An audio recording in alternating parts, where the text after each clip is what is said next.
of present value of cash outflow in lease option। लो बेटा,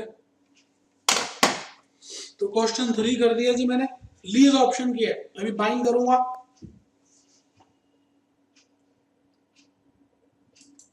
तो चलिए जी, जिन्होंने लीज कर लिया वो बाइंग को लिखना शुरू कर दें। Statement showing calculation of cash outflow in buying option. Year,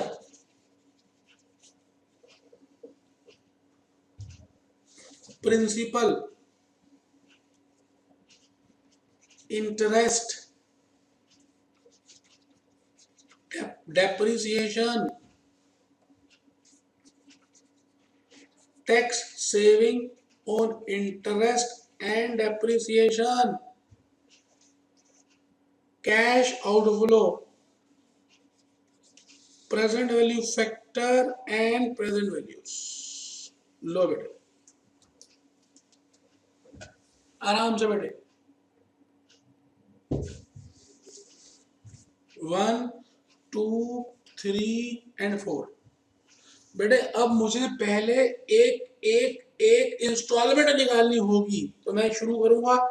मैं लिख रहा हूं जी, working note number 3 equal annual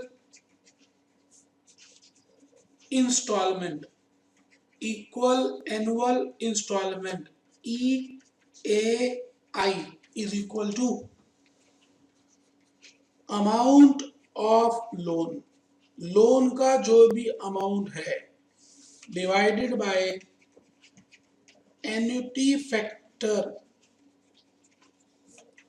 on the basis of interest rate. बेटे इंटरेस्ट रेट, ये बात बड़ी कीमती है, यहां बच्चे गलती करते हैं। On the basis of interest rate and life of loan.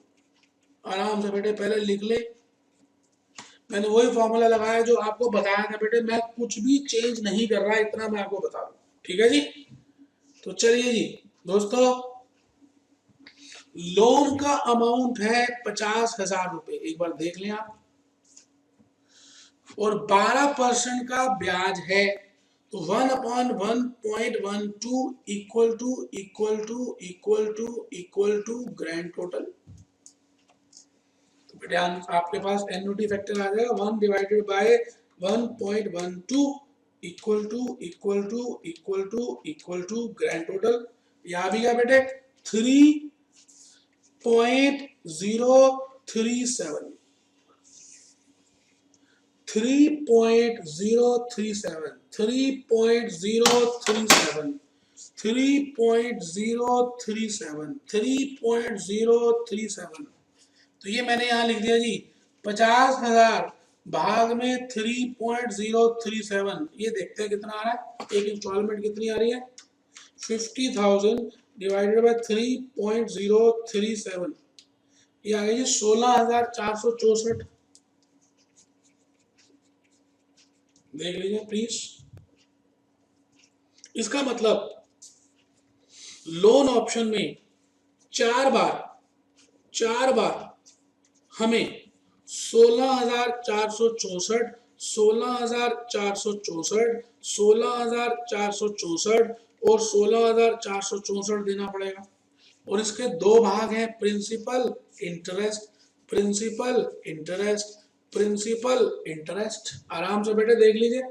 अच्छा, अगर मुझे इंटरेस्ट की छूट चाहिए तो मुझे फिर प्रिंसिपल इंटरेस्ट अलग अलग करना पड़ेगा। ये बात सबको समझ आ गई? तो यहां मैं लिख रहा हूं, statement showing calculation of principal और रीपेमेंट शेड्यूल, कुछ भी लिख सकते हैं। Year, principal, interest, EAI, loan. बेटे ये पहले लेक्चर में बताया था मैंने, आराम से देख लीजिए, सब बताया हुआ है, आप टेंशन न लें बेटे, प्यार से बताया था, अब फिर प्यार से ही बता रहा हूँ क्योंकि मुझे आपसे लगाव हो गया मेरे बेटे। 50,000 ये आ गया बेटे, ये 50,000 आ गया।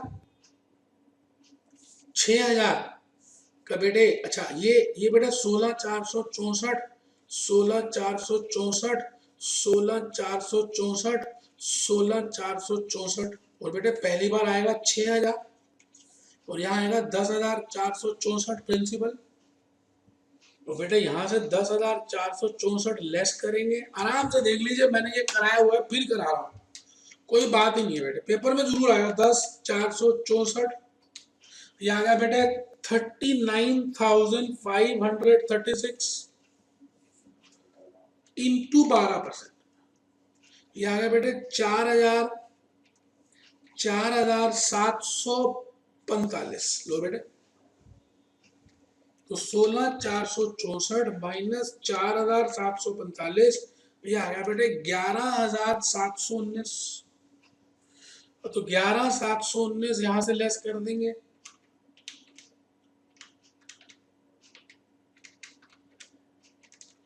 39,536 माइनस 11,719, ये आ गया बेटे 27,817 इंटू 12%, 3,338।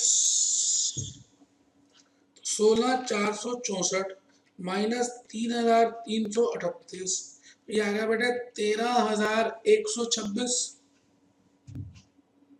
बेटे यहां पर 13,126 लेस कर देंगे, माइनस 13,126, ये आ गया जी 14,000। मैं यहाँ लिख रहा हूँ बेटे 14,691, चेक करिए मेरे कैलकुलेटर में तो यही आ रहा है। तो ये तो लास्ट में जुगाड़ ही कर देते हैं, जितना आ रहा है यहाँ लिख देंगे, वो जो डिफरेंस आएगा वो इंटरेस्ट हो जाएगा, इसलिए लास्ट में निकालने की जरूरत ही नहीं है। 1773 आप देख लीजिए, प्रिंसिपल इंक्रीजिंग ऑर्डर में, इंटरेस्ट डिक्रीजिंग ऑर्डर में, प्रिंसिपल इंक्रीजिंग में, इंटरेस्ट डिक्रीजिंग में। आराम से बेटे देख लीजिए, मैं कितने प्यार से करा रहा हूं, आप समझ भी नहीं सकते। बस एक ही क्वेश्चन और कराऊंगा इसके बाद और आज की क्लास कंप्लीट हो जाएगी। प्लीज आराम से नोट कर ले पहले।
तो बेटे लिख लिया। आइए जी 10,464 मैं वहां से देख के लिख रहा हूं। 10,464, 11,719, 13,126,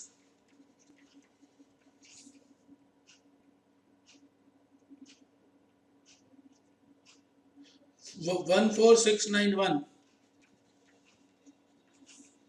और बेटे इंटरेस्ट भी देख के लिखूंगा 6,000 और 4,745, 6,000 और 4,745, 3,338, 1773। आराम से बेटे, कोई जल्दी है ही नहीं। अब मेरे को डेप्रिसिएशन लिखनी है क्योंकि ओनरशिप बेसिस में मैं ओनर हूं और मैं डेप्रिसिएशन क्लेम कर सकता हूं, तो मैं उसके लिए एक वर्किंग नोट बनाऊंगा। वैसे तो बहुत ही इजी है। Depreciation as per straight line method is equal to O minus S upon N. तो 50,000 स्क्रैप वैल्यू नहीं दी तो जीरो मान लेंगे और बेटे 12,500 रुपए ये आ गया। तो मैं 12,500 रुपए की इंस्टॉलमेंट लूंगा 4 बार। समझ आ रही है आपको? तो चलिए जी 12,500 मैं यहां पे लिख रहा हूं 12,500, 12,500 एंड 12,500 यहां पे लिख दिया जी मैंने। Tax saving on interest and depreciation. आराम से बेटे, कोई जल्दी तो है ही नहीं ना। 6,000 प्लस 12,500 इंटू 30%, ये आ गया जी 5,550। 12,500 plus 4,745 into 30%, 5,173। 12,500 plus into 30%, 4,751।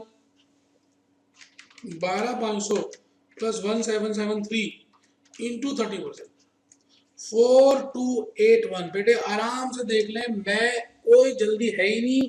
Principal plus interest minus this, तो देखते हैं प्लस 6,000 माइनस 550, 10,914, 11,719 प्लस 4,745 माइनस 5,173, ये आ गया जी 11,290। 13,126 प्लस 3,338 माइनस 4,751, ये आ गया जी 11,713। 14,691 प्लस 1,773 माइनस 4,281, ये आ गया जी 12,183। ये देख लीजिए। प्रेजेंट वैल्यू फैक्टर तो मैं पहले भी बता चुका हूं, 8.4% से लेना है, तो उसमें मैं अब समय नहीं लगा रहा कि क्यों लेना है। ये आ रहा है जी 0.922, 0.851, 0.785, 0.724। ये लीजिए बेटे, टोटल कर दीजिए। अब फेस टू फेस में क्या होता है, बच्चे बताते हैं, आप तो बताते भी नहीं है। सारा काम मैं खुद ही करता हूं। कोई नहीं बेटे,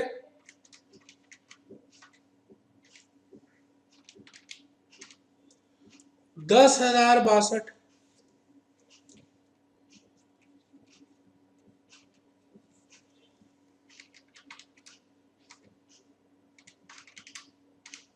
9,607 और बेटे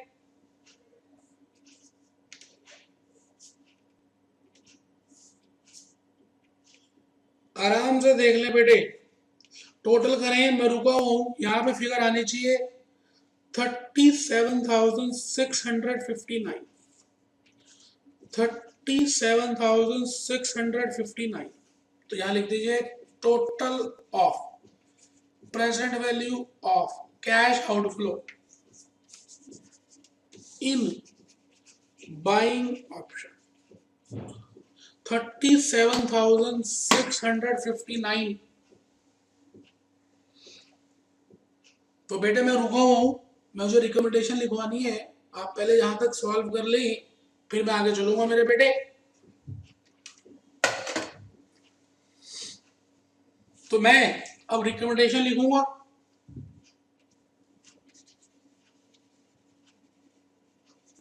the management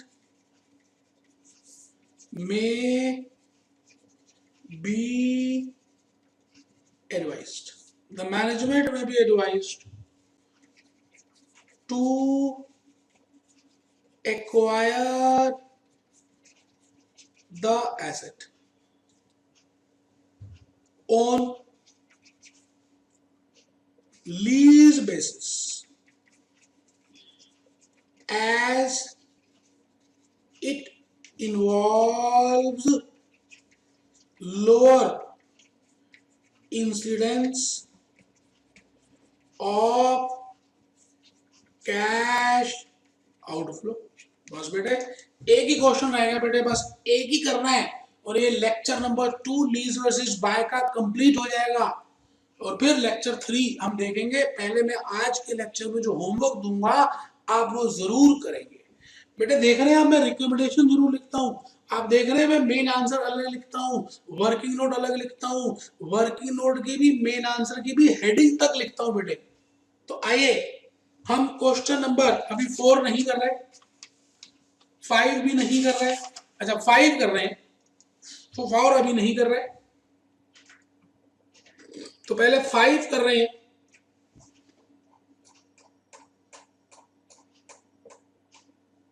concept number 10 indifference point या indifference rental. Question number 5 indifference rental. आराम से बेटे, मुझे ऐसा लगता है कि इस बार के पेपर में इनडिफरेंस रेंटल के ऊपर क्वेश्चन आ सकता है। तो बेटे आराम से हमें समझना है, हमें करना है और आगे बढ़ जाना है बेटे। चलिए चलिए बेटे, बेटे चेक कर लीजिए, सीए में आ चुका, सीएस में आ चुका, सीडब्ल्यू में आ चुका, सीएमए की स्टडी में, सीएमए के कंपाइलर में, और एक बात मैं बता दूं आप सबको कंपाइलर आ चुका है।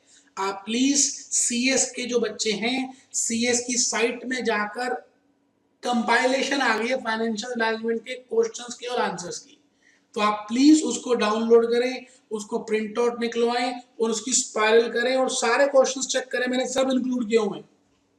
तो इनडिफरेंस रेंटल्स क्वेश्चन को आराम से देख रहे हैं। Beta limited is considering the acquisition of a computer costing ₹50,000।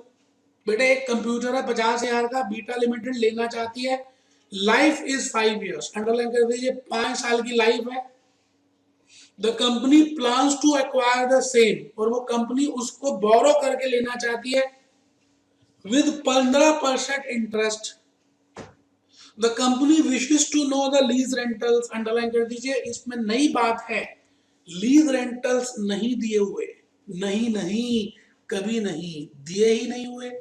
The company wishes to know the lease rentals to be paid, कौन से लीज रेंटल पे करने हैं annually, which will match the loan option, कितने pay करने चाहिए जो match कर दे loan option. आराम से बेटे, मैच का मतलब होता है समानता, बराबर बराबर, मैच मेकर, समानता बराबर। Principal amount is to be repaid in 5 installment, ये नहीं लिखा कि प्रिंसिपल अलॉन्ग विद इंटरेस्ट, नहीं लिखा। Interest, the full cost of computer will be return of, underline कर दीजिए फुल कॉस्ट। फुल कॉस्ट का मतलब है स्क्रैप वैल्यू आप सोच रहे हो ₹0 की होगी, इसलिए फुल कॉस्ट को डेप्रिशिएट करेंगे। Computer can be sold at 1700 at the end of fifth year, but वो कंप्यूटर 1700 रुपए का फिफ्थ ईयर में बिक भी रहा है, जबकि आपने सोचा था कि स्क्रैप वैल्यू 0 होगी, तो डेप्रिसिएशन आपने उस हिसाब से चार्ज की थी, कमीशन 9% है. You are required to compute annual lease rentals payable by beta, which will result in indifference. Underline कर दीजिए, indifference to the loan option. तो बेटे आराम से क्वेश्चन नंबर 5 पढ़ लीजिए. मैं बस इस कंसेप्ट को, भले मैंने शायद लिखवाया नहीं है तो मैं लिखवाऊंगा ना बेटे, आप बिल्कुल टेंशन ना लें, मैं लिखवाऊंगा. 7 तक मैंने लिखवाया जहां तक मुझे याद आ रहा है, तो मैं पहले इसको करवाऊंगा और फिर इसके ऊपर जो कंसेप्ट है वो लिखवाऊंगा. आप उसकी टेंशन बिल्कुल भी ना लें, पीपीटीज में बनाई हुई है बेटे. तो चलिए एक बार अगर आपको करनी है तो पीपीटी देख लेते हैं.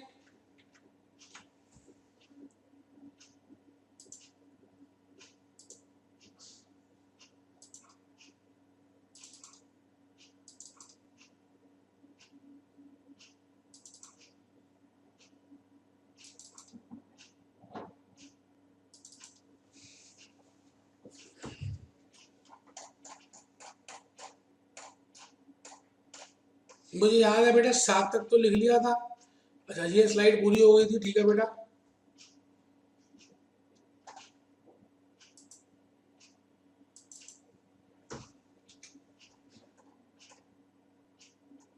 लो बेटे कंसेप्ट नंबर 10 में आ जाइए. 8 और 9 क्या थे एक बार मैं नजर मार लेता हूँ.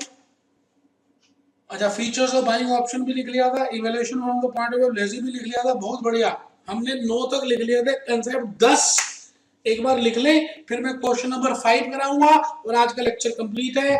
मैचिंग और indifference rentals, concept 10 most important है बेटे, पेपर में बार बार पूछ रहे हैं. Matching slash indifferent rentals, matching lease rentals for lazy. Break even lease rentals are those rentals at which present value of cash outflow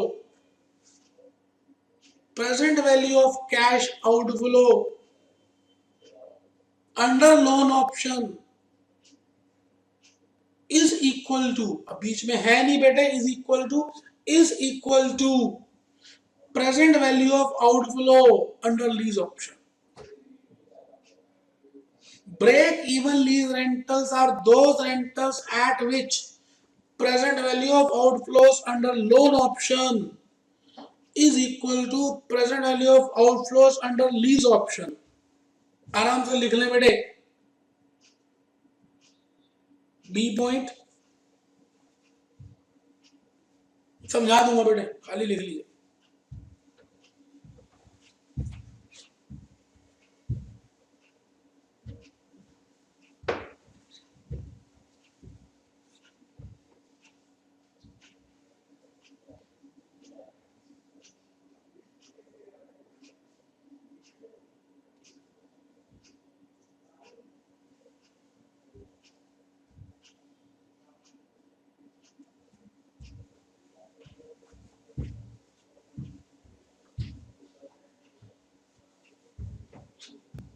लिख लिया बेटे, शाबाशी है.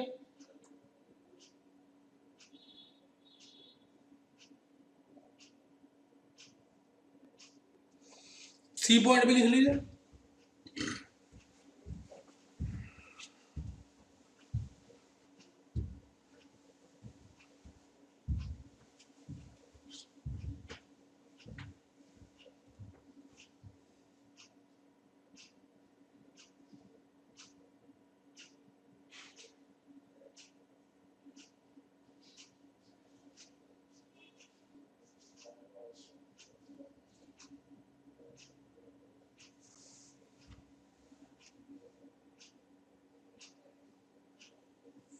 Grossing up slash before tax lease rentals is equal to after tax lease rentals upon 1 minus tax. बस बेटे आज की class में बस यही लिखना था और कुछ लिखने की जरूरत है ही नहीं बेटे।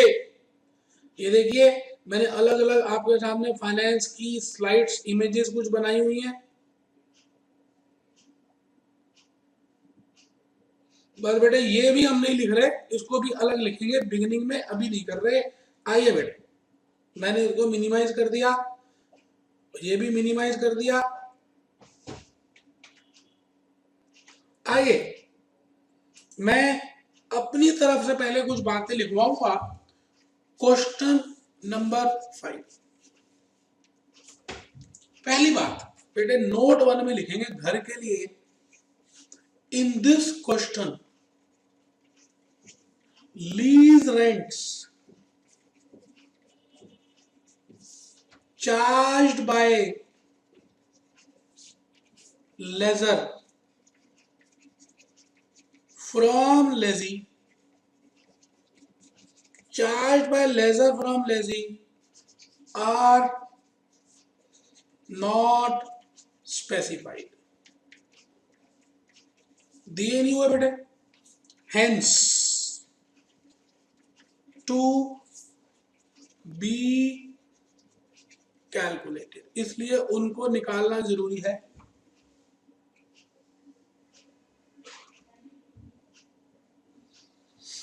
नोट नंबर 2 अभी भी बेटा घर के लिए है।